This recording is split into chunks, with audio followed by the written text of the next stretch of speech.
তোদেরকে আজকে এই মানিক বাজার শর্মা ক্যাম্পের একটা যোগদান সভা আয়োজন করা হয়েছে 29 কৃষ্ণপুর মণ্ডলের উদ্যোগে। আজকে এখানে বিভিন্ন দল ত্যাগ করে আজকে বিজেপিতে ওরা সামিল হয়েছেন। 10 ফ্যামিলির 37 ভোটার।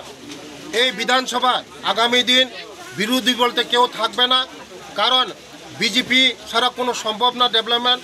গত 35 বছর সিপিএম যে সরকার ছিল, এটা শুধু আমাদের জনজাতিকে শোষণ করেছে, জনজাতিকে ঠকিয়েছে, ভোটের রাজনীতি করেছে।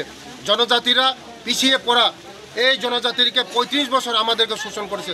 তার জন্য জনজাতিরা সিপিএম এবং কংগ্রেসকে বিশ্বাস করে না, একমাত্র বিজেপিকেই ডেভেলপমেন্ট করতে পারে জনজাতিদের।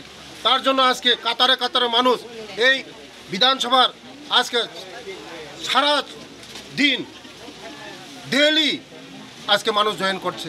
আগামী দিন বিরোধী বলতে কেউ থাকবে না, কারণ সিপিএমরা যে শোষণ করছে আমাদের জনজাতিদেরকে। অন্য দল আমাদের এই বিএসসি চেয়ারম্যান সুনীল দেববর্মা একটা দালাল, সিপিএমের দালাল।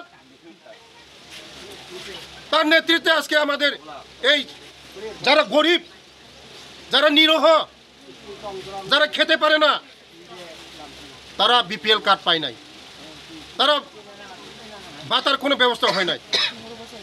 যারা সিপিএমের দালাল করে, এই সিপিএমের দালাল সুনীল দেববর্মা আজকে এই আমার বিধানসভার মধ্যে, এই মঙ্গিয়াকামী ব্লকের মধ্যে সিপিএমের দালালি করছে। আগামী দিন এই দালালি আমরা বন্ধ করব, এই দালালি করতে দেব না আমরা, কারণ যারা গরিব মানুষ তাদের আমরা চাই সুবিধা পাক, বেনিফিশিয়ারি সুবিধা পাক। আগামী দিন আমরা এটা রুখে দাঁড়াবো, সিপিএমের দালালিকে আমরা রুখে দাঁড়াবো। আগামী দিন আমরা এটা প্রটেস্ট করব। সুনীল দেববর্মা যেভাবে এই সিপিএমের দালালি করছে, আগামী দিন এটাকে আমরা করতে দেব না। ধন্যবাদ।